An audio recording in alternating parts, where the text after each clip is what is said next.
El príncipe de Nicolás Maquiavelo. La copia que tengo de esta obra es la tercera edición de la editorial Lectorum, cuya portada es la pintura y retrato de César Borgia, obra del pintor italiano renacentista del siglo XVI Altobello Melone. César Borgia era hijo del Papa número 214 de la Iglesia Católica Alejandro VI o Rodrigo Borgia. A ambos Maquiavelo los menciona como ejemplo y utiliza como referentes para exponer su obra e ideas, ponderando a Rodrigo Borgia como representante de lo que debe hacer aquel que quiere dominar y conservar su poder. Niccolò di Bernardo dei Machiavelli, o Nicolás Maquiavelo, se terminó convirtiendo en parte del lenguaje, como un calificativo que describe lo manipulador o tiránico del pensamiento o acción de una persona. De acuerdo a la RAE, encontramos diferentes definiciones, entre ellas la de astuto y engañoso, como un adjetivo. Con esta definición podemos darnos una idea somera, pero tiende a ser bastante comprimida y un poco ambigua. Otra definición dice lo siguiente: adjetivo que se emplea para indicar las acciones o actitudes de astucia, engaño y doblez que emplean algunas personas a fin de lograr un propósito específico sin importar los medios empleados para alcanzarlo. Esta última definición es un poco más concreta, pero creo que para lograr entender de mejor manera lo que realmente significa ser maquiavélico, debemos leer a Maquiavelo e intentar comprender lo que explica. El príncipe de Nicolás Maquiavelo es una obra que se divide en 26 capítulos cortos, en los cuales utiliza diferentes referencias históricas para señalar lo que quiere advertir o ejemplificar. Esta obra es realmente corta, pero personalmente me pareció un libro complejo de leer por toda la cantidad de referencias históricas, ya que tenía que detenerme constantemente para buscar sobre ello y así poder entrar en contexto histórico de lo que está explicando. Claro, si tus bases de historia anteriores al siglo XVI son sólidas, lo más seguro es que esta obra no te cause tanto problema como a mí, y probablemente en una tarde la tengas lista. Aún así, hay objetividad en su obra. Aun si desconocieras todo el contexto histórico del que habla y se refiere, lo que corresponde meramente a Maquiavelo, y sus consejos, creo que son prácticamente comprensibles para cualquiera. Dicho lo anterior, comenzamos. El texto inicia con una breve introducción de Maquiavelo, donde indica que esta obra es un obsequio para su majestad, refiriéndose a Giovanni Lorenzo de Medici, quien fue conocido también como León X, Papa número 217 de la Iglesia Católica. Como con cada alteza a la que se le regalan caballos, finas telas o joyas, en correspondencia a su propia grandeza, Maquiavelo, al no poseer tales riquezas, le brinda lo que para él es lo más preciado, el conocimiento. Conocimiento que ha adquirido a través de la experiencia y los años. No busca juzgar a los príncipes porque no es uno, pero como un pintor que tiene que ver y subir a la montaña para plasmarla en su obra, cree poder brindarle su conocimiento para que éste lo use de guía y llegue a la grandeza de su destino y virtud. Esta obra de Maquiavelo es una especie de guía o tratado para el buen gobernante, y lo que se entiende como buen gobernante es todo aquel que hace solo lo que le beneficia, logrando mantener su poder. De esta manera, Maquiavelo analiza situaciones de manera directa, sin limitaciones u obstáculos morales o éticos, cuyo único objetivo siempre será el poder y el cómo preservarlo. La obra empieza por definir los posibles principados, entre los que describe los heredados, los adquiridos y los mixtos, y en cada uno el príncipe nuevo se enfrentará a circunstancias y problemas propios de cada uno. Explica que para mantener el poder y dominio sobre un pueblo, es más fácil si el pueblo conquistado tiene raíces similares y lenguaje que el del príncipe nuevo. Ahora, si no fuera ese el caso, indica que el nuevo príncipe debe mudarse a su reino, estar cerca de sus gobernados, porque aquel que se aleja de sus gobernados pierde el poder fácilmente, ya sea por causas extranjeras o internas de quienes son ambiciosos. A veces los príncipes que conquistaban tierras y no vivían en ellas, las dejaban a cargo de otros. Esto desembocaba en la pérdida de su poder sobre ellas, por lo que Maquiavelo recomienda en todo caso que se instauren colonias, ya que eran más baratas y fáciles de mantener. Una vez instalado en sus dominios, al príncipe también se le facilitará ser amado o temido por su pueblo. Sea lo que suceda o necesite, sucederá siempre bajo su total vigilancia y conveniencia. Si has conquistado, deberás eliminar todo lo que les recuerde a su anterior condición de libertad, y todo y a todos aquellos que signifiquen un recordatorio del régimen anterior. por lo que no solo tendrás que eliminar a los familiares y descendientes del príncipe anterior, sino también a los nobles, que en un futuro pueden significar un brote de rebeldía. Maquiavelo describe que para poder garantizar la conquista y mantenerla, se debe destruir. Destruye todo lo anterior a ti, todo lo que puede dar un recordatorio de su vida anterior y de sus leyes, a los que pueden significarte un problema de rebeldía por su cercanía al gobierno anterior. Una vez destruido todo lo anterior, puedes hacer nuevas leyes y nuevas amistades a tu beneficio, pero advierte que tus aliados debes mantenerlos débiles, porque si permites que se fortalezcan, terminará siendo el fin de tu gobierno. Para esto utiliza un ejemplo histórico donde menciona cómo Francia perdió Lombardía por dejar que el poder de la Iglesia creciera, que en inicio era un aliado de Francia. Para conquistar a un pueblo dice que será más fácil si aquel reino no recae solamente en el gobernante, sino que se divide entre los nobles o es una república. De esta manera podrás aliarte con algunos nobles insatisfechos y podrás utilizar esas alianzas para derrotar al gobernante. Pero existe un problema en ello. Los aliados que te ayudaron a ganar probablemente se convertirán en enemigos más adelante, porque no podrás satisfacer todas sus demandas, e insatisfechos se volverán en tu contra, por lo que esa conquista, aunque fácil, será más difícil de mantener. Por el contrario, un pueblo sometido a totalidad, donde el gobernante es el único y soberano del poder, aunque será más difícil de conquistar, una vez que lo hayas logrado, mantener esa conquista será mucho más fácil, porque su pueblo está acostumbrado a ser subyugado y ser servil, y la idea de rebeldía carecerá de apoyo al no existir las castas nobles poderosas. Con lo anterior descrito, Maquiavelo afirma que realmente lo que garantiza la conquista son las circunstancias, por encima de las virtudes y cualidades del conquistador. Así, un pueblo subyugado e inconforme con su gobernante será más fácil de utilizar en contra del propio gobernante. Las circunstancias para la conquista en manos de un conquistador carente de habilidad y virtudes poco le garantizará. Sin embargo, las circunstancias adecuadas, acompañadas de la habilidad del conquistador, asegurarán su victoria y su permanencia. Con esto Maquiavelo identifica que la insatisfacción de los gobernados es un problema, por lo que esto debe contenerse o manipularse para que no suceda al que quiere mantener el poder. De esta manera lo ejemplifica, asignando a un servidor leal y adicto que sea severo y cruel. Este llevará a cabo ejecuciones y mantendrá el cumplimiento de la ley, pero, una vez que empiece el pueblo a incomodarse, lo llevará a la plaza pública para mostrarlo ejecutado. Así, ese sirviente fiel sirve a un doble propósito, mantener de forma cruel y severa la ley, y como ejemplo de que el gobernante entiende a sus gobernados, castigando al cruel. El pueblo se sentirá reconfortado, y el gobernante nunca será directamente el cruel, siempre serán otros, aunque haya sido él quien planeara la crueldad. Define lo que identifica como principado civil, que es aquel que no ha sido heredado o que se ha logrado por la fuerza, sino aquel que ha sido otorgado por el propio pueblo o los nobles. El principado otorgado por los nobles es difícil porque ningún noble dejará que otro del mismo nivel decida con libertad, por lo que el príncipe actuará siempre bajo los intereses de los nobles. En cambio, el principado otorgado por el pueblo podrá actuar con libertad siempre que mantenga al pueblo de su lado. Los nobles son menos que el pueblo, por lo que será más sencillo y con menos repercusión sacrificar a los nobles. Para mantener este principado debe tenerse claro que no debe ponerse en contra al pueblo y siempre mantenerlo a su favor. A los nobles se les puede sustituir y deben mantenerse solo aquellos que sean pusilánimes, para que no signifiquen un problema. Sin embargo, si los nobles a su lado son astutos y ambiciosos, deberán ser considerados como enemigos declarados, ya que en la adversidad significarán su ruina. En este tipo de principado ve el problema de que no se puede ejercer el poder de forma absoluta. El pueblo generará magistrados y podrá ser fácil de perderse una vez que el pueblo se sienta traicionado, por lo que Maquiavelo aconseja literalmente: un príncipe hábil deberá hallar la manera de que sus ciudadanos siempre y en toda ocasión tengan necesidad del Estado y de él, y así le serán siempre fieles.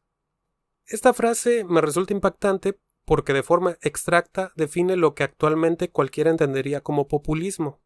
Creo que como latinoamericanos, esta frase nos debería tocar profundamente, porque de primera mano conocemos el discurso ideológico populista donde los peores gobernantes siempre quieren hacer del Estado un padre, una madre y Dios mismo, donde el Estado controla y es dueño de todo. Esa necesidad paternal y esclavista que propone Maquiavelo del Estado parece copiada por muchos gobernantes latinoamericanos y aspirantes a tiranos.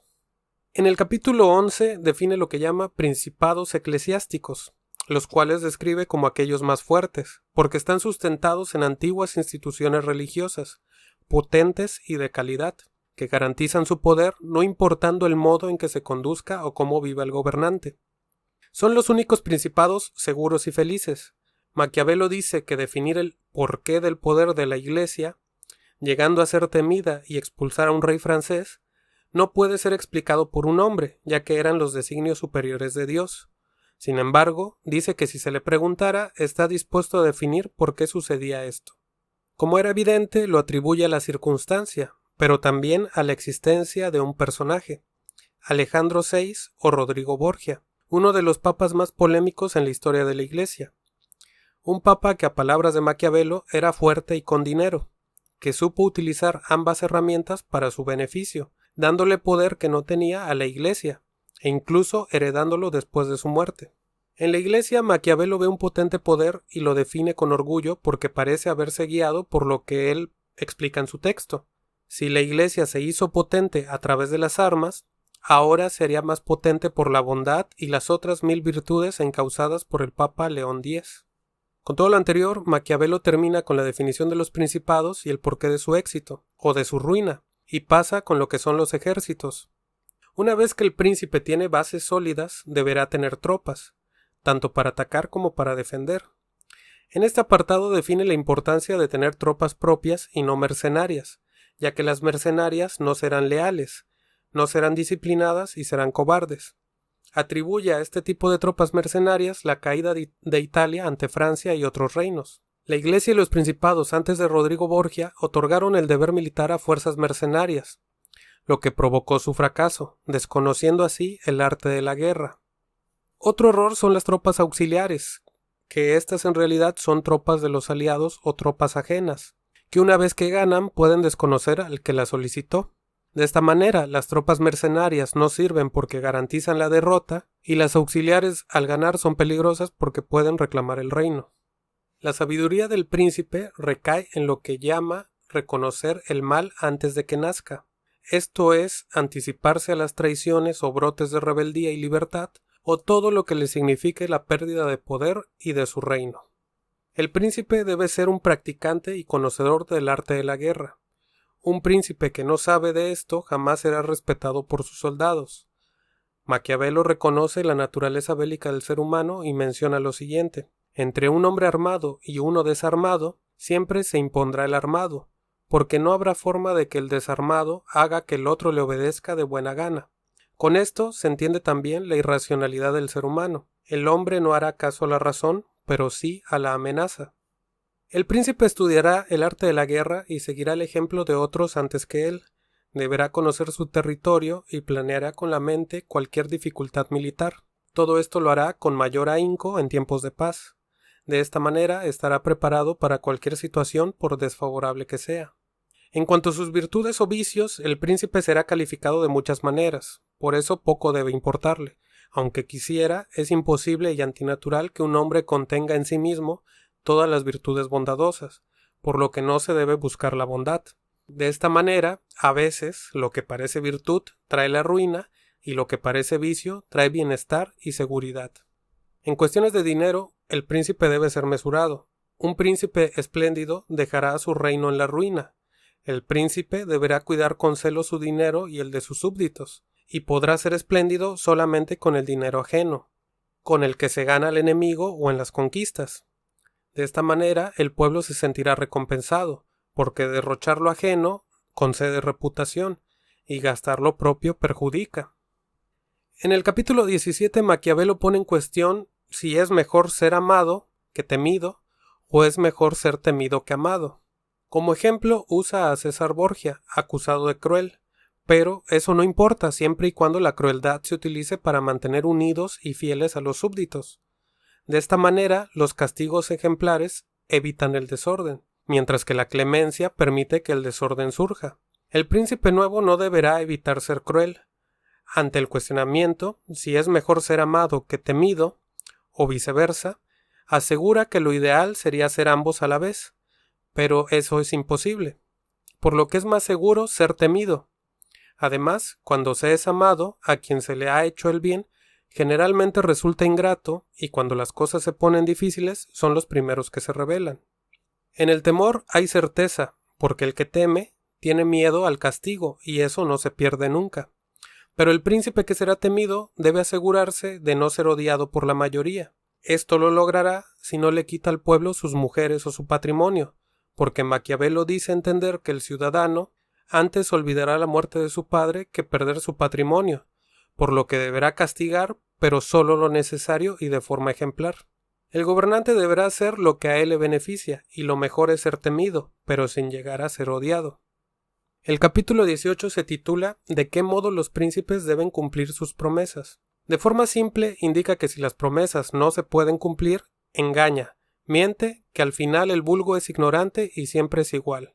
El vulgo admira el éxito y se deja llevar por las apariencias y no cuestiona. La mayoría ve pero no toca, porque todos podrán ver lo que aparenta ser, pero pocos llegan a tocar lo que realmente eres. Y si alguien llegase a saber lo que realmente eres, no podrá oponerse a la mayoría, que ya ha aceptado el engaño y las apariencias. Maquiavelo cita a Rodrigo Borgia, quien implementó de manera magistral el engaño. Siempre prometió y nunca cumplió alguna de sus promesas, pero siempre salió victorioso. De esta manera, mediante apariencia y engaños, también podrás predicar bondad, buena fe y concordia y practicar en realidad todo lo contrario. Porque para Maquiavelo ningún hombre es totalmente bueno ni podrá cumplir con todas las virtudes, por lo que tiene que aceptar su lado bestial, si es que desea conservar su poder. De hecho, para Maquiavelo es más fácil ser bestial, porque de otra manera te arriesgas a perder tu dominio, por lo que solo necesitas aparentar bondad y virtud. El príncipe debe evitar ser despreciado u odiado, principalmente por su propio pueblo. Le deberán preocupar los enemigos extranjeros, pero también los internos. Pero si se gana el pueblo, garantizará que no existan conspiraciones contra él, y si las hubiera, aun teniendo éxito la conspiración, el pueblo tomaría venganza. Para evitar ser odiado por el pueblo, debe enfocarse en la mayoría. Si a la mayoría no les quita sus bienes o sus mujeres, los mantendrá contentos y entonces podrá actuar como le plazca contra la minoría. Cuando el príncipe es odiado o despreciado, debe temer de todo y de todos. Como estrategia, el príncipe podrá dejar la decisión de los actos más gravosos o inconvenientes a otros, mientras que él solo se ocupará de lo que le resulta agradable y conveniente ante el pueblo. Así, si se genera molestia o incomodidad en el pueblo, nunca será por su culpa. Maquiavelo dice que a veces el príncipe es empujado a no ser bueno, porque en su necesidad de preservar su poder, debe antes satisfacer las necesidades del grupo que piensa que es el que le ayudará a mantener su poder, así sean los nobles, el pueblo o los soldados. El príncipe tiene que decidir entre dos circunstancias: apoyar a los de mayor número o elegir a los de mayor fuerza. Como ejemplo pone a los griegos y romanos, donde emperadores eligieron a los soldados sobre el pueblo porque los soldados eran los de mayor fuerza, y hubo emperadores como Pertinax, elegido en contra de la voluntad de los soldados, que antes con Cómodo los soldados gozaban de todas libertades y que ahora con Pertinax, al querer imponerles su estilo virtuoso, se rebelaron en su contra. Con este ejemplo, las buenas intenciones de Pertinax fueron las que causaron su fracaso, porque el grupo que mantenía su poder estaba corrompido, por lo que, si te apoyas en un grupo corrompido, deberás mantenerlo satisfecho y mantenerte corrupto. Sin embargo, el príncipe deberá evitar excederse en su brutalidad, ya que con eso puede ganarse el odio de los más cercanos, como sucedió con Antonino, hijo de Severo, que aunque era respetado, fueron tantos sus actos despiadados que quien le rodeaba empezó a temerle y odiarlo. Un día, un centurión lo asesinó enfrente de todo el ejército. El centurión, que ultimó a Antonino, había perdido a su hermano por culpa de éste, que además lo amenazaba constantemente con correr la misma suerte que su hermano. Pero Antonino, a pesar de todo eso, siempre mantuvo cerca a ese centurión, lo que provocó su final. Por eso Maquiavelo recomienda no incurrir en ofensas graves hacia los más cercanos o hacia los servidores del Estado, y en caso de hacerlo, no mantenerlos cerca. En los gobiernos donde se sustenta el poder y protección del príncipe en manos de los soldados y el ejército, éste deberá preservar su amistad con ellos antes que con el pueblo. Puede someter y castigar al pueblo sin piedad, pero a los soldados que lo protegen y garantizan su poder los deberá mantener siempre satisfechos. Un príncipe necesita tener fortaleza y demostrarla ante sus gobernados. Deberá solventar los conflictos y con cada conflicto resuelto se elevará un poco más sobre sí mismo. Un príncipe hábil incluso será aquel que cree sus propias resistencias y dificultades, para que luego las aplaste y con esto acrecentar su gloria. En otras palabras, el gobernante mismo crea los problemas y oposiciones y posteriormente las resuelve y con esto se gana el pueblo y su agradecimiento. Para ganar la estima del pueblo, el príncipe debe demostrar su seguridad. Deberá defender y atacar de forma abierta, ser amigo y enemigo franco. La posición neutral solo lo perjudicará, por lo que siempre deberá tener una posición parcial definida. En un conflicto entre naciones o reinos, el príncipe no puede mantenerse neutral, por lo que definirá a sus aliados, pero también debe entender que si sus aliados son más fuertes que él, terminará siendo dominado por ellos. En cuanto a los secretarios, las personas que rodearán al príncipe deberán ser inteligentes. Esto dice mucho del príncipe. Pero esos secretarios, aunque inteligentes, deberán mantenerse siempre fieles y leales al príncipe. Y la única forma de hacerlo es corresponderles con riqueza, cargos y reconocimiento. Tanta riqueza, cargos y reconocimientos que no deseen adquirir más. Aquel secretario que sea inteligente pero también parezca actuar por beneficio propio, sin considerar al príncipe, será identificado como una amenaza. El príncipe debe cuidarse de los aduladores, que en todas las cortes abundan. Se deberá rodear de personas de buen juicio que sean capaces de decir la verdad, pero solo cuando se les consulta. Así el príncipe podrá decidir a su libre albedrío de mejor manera sobre algún tema. Pero serán pocas personas a las que se les dé este beneficio de hablar con libertad, y deberán ser los consejeros más cercanos, ya que si muchos dicen la verdad, resulta ofensivo para el príncipe. El príncipe debe pedir consejo para guiar sus acciones, pero solo cuando a él le conviene y cuando así lo considere, no cuando los demás lo crean conveniente. Nadie podrá dar su libre opinión si no ha sido solicitada por el príncipe. Aquí ocurre algo particular. El príncipe deberá ser por naturaleza sabio, tanto para saber cuándo necesita un consejo, así como para decidir después de ser aconsejado. Pero, cuando ese tutor se dé cuenta que el príncipe carece de la sabiduría que él sí posee, le arrebatará el estado, porque los hombres siempre se comportarán mal, a menos que la necesidad los obligue a lo contrario.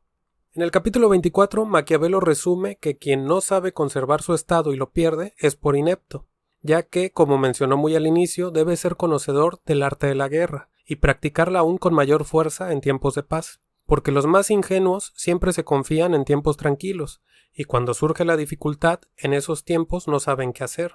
Si el gobernante no tiene ejército propio, si no se gana al pueblo y si no sigue todos los consejos que ya ha descrito Maquiavelo, será seguro que pierda su poder. En su penúltimo capítulo se habla de la fortuna y cómo oponerse a esta. Se menciona que muchos prefieren admitir que la mayoría de las cosas están dirigidas por la suerte o Dios. Con este argumento parecería que ya no hay mucho por lo que preocuparse, pero aunque Maquiavelo puede estar medianamente de acuerdo con esto, dice que algunas cosas sí dependen de las acciones del hombre.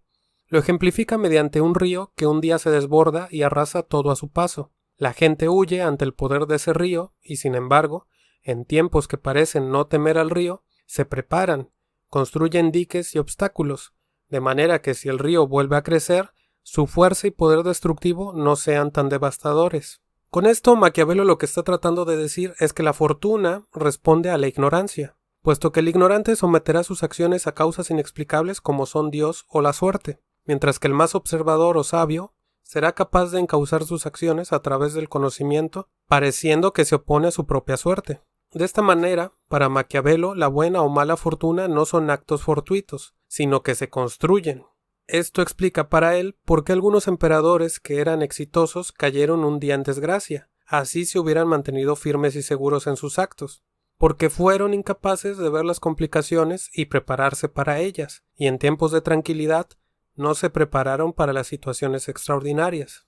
Aun con lo anterior, así dos hombres actúan de la misma forma, uno logrará obtener sus objetivos y riquezas y el otro no. Luego, dos hombres que actúan de forma opuesta, uno con cautela y otro con ímpetu, ambos pueden llegar a obtener sus objetivos y riquezas, así lo hayan logrado por métodos encontrados. Esto se explica por la naturaleza de las circunstancias, como ya también había mencionado anteriormente Maquiavelo, lo cual en cierto modo puede pensarse que es cuestión de suerte, pero no es exactamente así.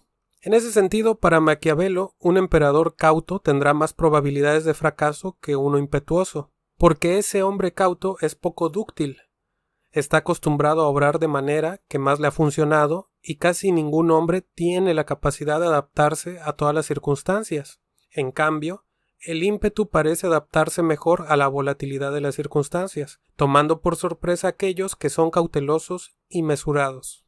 Termina este capítulo con una analogía que hoy en día resultaría más que escandalosa. Vaya, Maquiavelo hubiera sido cancelado inmediatamente por lo que voy a mencionar. Maquiavelo compara la fortuna con la mujer. La fortuna, como la mujer, tiene preferencia por los más jóvenes porque son impetuosos, poco precavidos y fogosos, y eso le hace actuar con audacia. Ya que la fortuna es mujer, como a la mujer hay que hacerla sumisa a golpes para que actúe a nuestra conveniencia, porque se ha visto que las mujeres se hacen dominar por aquellos que las someten con fuerza antes que por aquellos que las tratan con tibieza. Tal cual lo que acabo de decir es lo que expone Maquiavelo en su texto, por lo que no estoy interpretando ni agregando nada más a ese párrafo. Este capítulo es bastante curioso por las analogías que emplea, en primer lugar porque pone en la misma posición a la suerte y a Dios, siendo que toda su obra la dirige como obsequio al sumo pontífice de la Iglesia Católica León X, lo cual podemos interpretarlo como una posición cínica de lo que Maquiavelo entendía era el actuar normal de la Iglesia en ese tiempo. Como ejemplo de ello eran Rodrigo y César Borgia.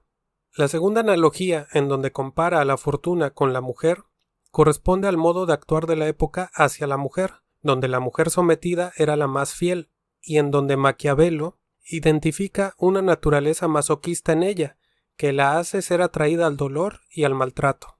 Con ambas analogías, Maquiavelo trata de indicar que tal cosa como la buena o mala fortuna realmente no existen, sino que se consiguen o se dominan.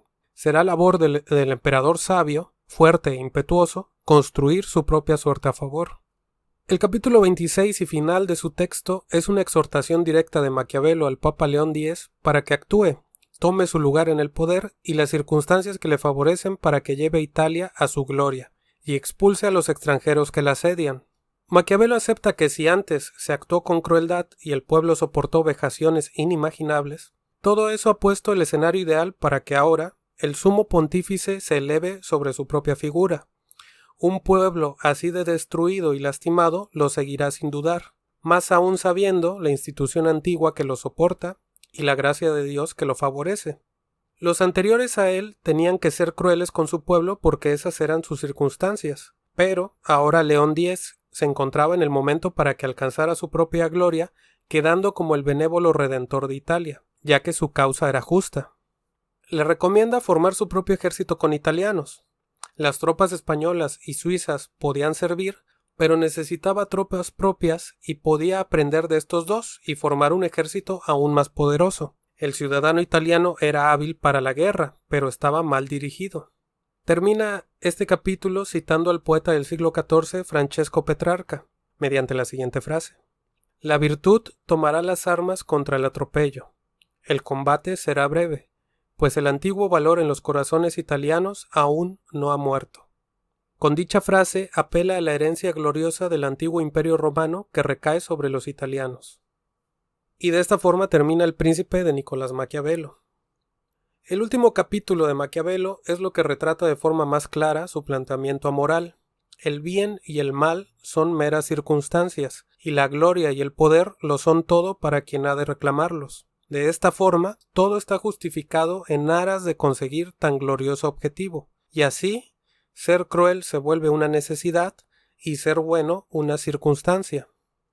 Casi 500 años nos separan de las oscuras ideas de Maquiavelo, y las llamo oscuras porque por más lógicas o realizables que parezcan sus ideas y planteamientos, son contrarios a los ideales de democracia y libertad a los que supuestamente aspiran las naciones desarrolladas actuales, pero que sin embargo resultan vigentes y visibles en el actuar de la política contemporánea. Para los gobernantes tiránicos, el pueblo o los gobernados son un medio para un fin, y el fin o propósito simplemente es mantener su poder. De igual manera, para el poderoso, la amistad o enemistad son inexistentes, son meras circunstancias y conveniencias. Así, los enemigos antiguos se convertirán en aliados si de eso depende que el poderoso mantenga su poder, y de forma contraria, los amigos se convertirán en enemigos si estorban a los intereses del gobernante. Maquiavelo, de todo lo que habla en este texto, es de esclavitud, y su obra la dirige al poderoso, al ególatra y al aspirante a tirano soberano. Leer a Maquiavelo es educativo porque si eres una persona de bien, que trabaja honestamente, que aporta desde su individualidad a la sociedad y que conoce el valor de su libertad física, laboral e intelectual, esta obra es capaz de ponerte en situación y en pensamiento de aquellos que solamente anhelan el poder y la dominación. Complementarás tu entendimiento y podrás darte cuenta que en política muchas cosas no son accidentales o espontáneas, que el político que más busca agradar al pueblo es porque tiene un fin ulterior, personal y egoísta, que los gobernados son herramientas y que el poder solamente trabaja para el poder mismo. En ese sentido, Latinoamérica parece haberse detenido en el tiempo, suspendido en las ideas maquiavélicas del siglo XVI. Con esto no niego que en partes de Europa o Asia sufran del mismo fenómeno, pero es asombroso cómo la mayor parte de Latinoamérica lo vive casi de forma homogénea durante periodos prolongados y con mayor frecuencia. Figuras políticas que se elevan como reyes, tipos a los que hay que reverenciar e idolatrar, alimentando el culto a la personalidad de forma grotesca, pueblos que se someten a la figura política omnipotente a la que rinden culto, lealtad y reverencia, un pueblo debilitado e ignorante que con cada tanto deposita su destino en la llegada de un nuevo libertador al cual adorar o temerle. Finalmente, la política contemporánea se ha alimentado del pensamiento maquiavélico y para este punto ya queda claro por qué sucede esto, por lo que mi única recomendación sería la siguiente. Lean, cultívense, prepárense lo más que puedan y no permitan ni dejen su destino, ni vida, ni el de su país en manos de un político. Mucho menos lo defiendan como si fuera de su familia un rey o una divinidad. Defender a un político a ultranza es anacrónico y antinatural. Va en contra de la libertad individual y colectiva, y solamente promueve la esclavitud y la miseria. Déjame saber tu punto de vista en los comentarios y qué opinas sobre el pensamiento maquiavélico. ¿Crees que sigue estando vigente el pensamiento maquiavélico en la política de tu país? ¿O piensas que verdaderamente vivimos en democracia en Latinoamérica?